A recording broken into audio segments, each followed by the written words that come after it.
So I've made a lot of videos on self-driving technology, self-driving cars, and just regular cars in general. And I've done the Tesla Robotaxi, the Tesla FSD, the Waymo, and so much other stuff. So I've done all that. I've done reviews on that. They're good videos. You can go check them out. But I want to do head-to-head comparison. If we were to compare all of them today, Waymo, Robotaxi, which one would be the best? So I'm gonna talk about levels. There's some levels of FSD, full self-driving, which you might not know. It's 1 through 5, so I'll teach you about that. And let's see how, with the right code, with the right programming, how we can completely synchronize all of the self-driving cars in 10 years, let's say. We'll code them or program them, and maybe we can have piece of code which can allow all of them to just synchronize and go without any traffic lights, which will be amazing. Dive into this video and get started. So there are a lot of self-driving cars.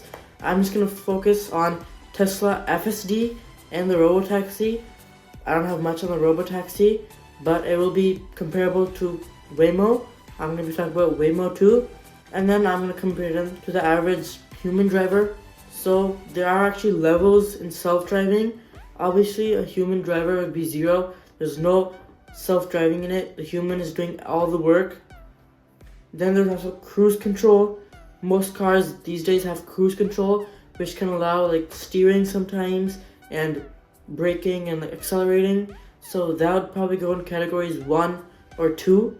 FSD is probably 3, maybe a low 4, since it has most of the stuff like accelerating, braking, steering. It actually has everything, but it just malfunctions sometimes and it just doesn't do what it's supposed to do. So obviously not a 5, but I would put it a 3. Now the Waymo is definitely a high 4.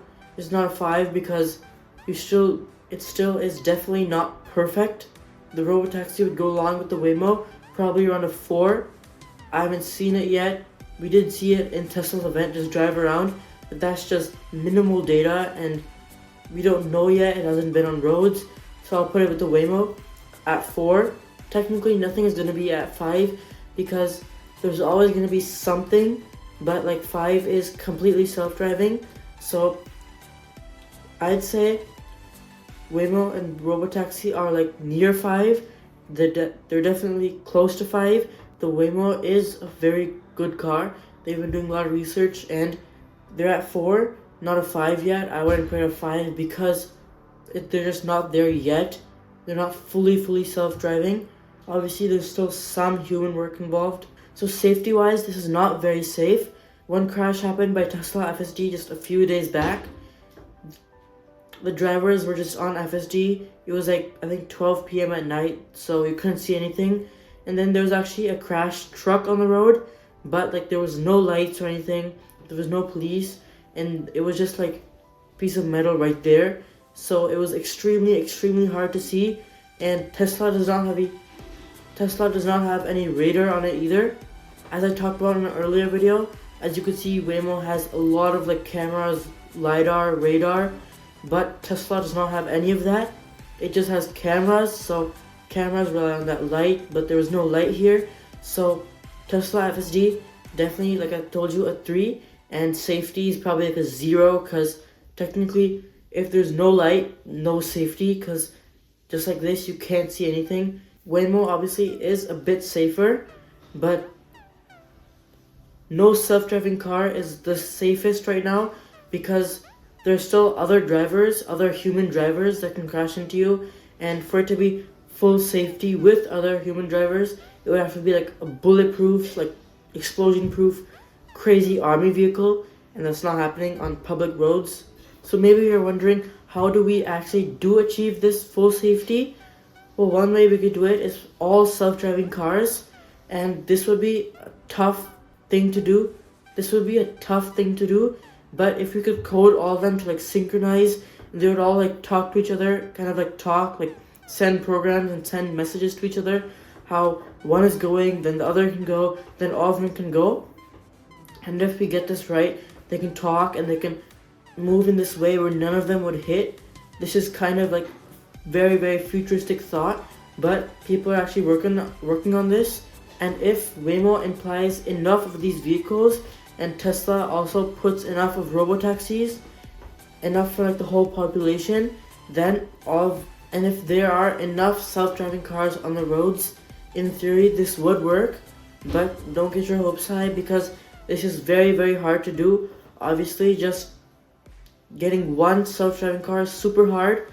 So imagine doing all of this like so many times and then synchronizing it. It's just impossible, nearly impossible, and it won't happen anytime soon.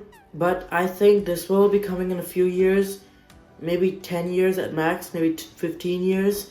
But I think this will come, and this will be very, very cool, because you can basically go max speed, like 200 miles per hour, basically whatever speed the vehicle tops out at, since all of them could communicate. And if one needs to turn, you could slow down, and there would just be minimal traffic too, since it would basically be like it was a train. They would all move at the same time. Since they're synchronized, they could talk to each other.